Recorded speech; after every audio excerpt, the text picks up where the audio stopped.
ഇതാണ് ഞാനും ഉപ്പിക്ക സാധനം. അത് ഞാൻ മേക്കപ്പ് ഇട്ട് കാച്ചാം. ഇത് ഞാനാണ് ഇത് യൂസ് ചെയ്യാൻ ശ്രമം. അപ്പൊ ഞാൻ ഇങ്ങനെ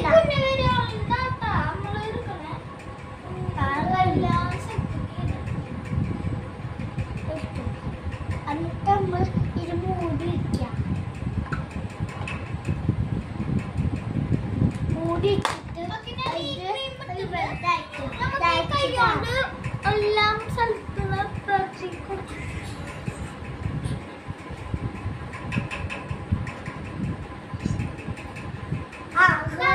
എന്റെ ഇട്ട് കഴിഞ്ഞു.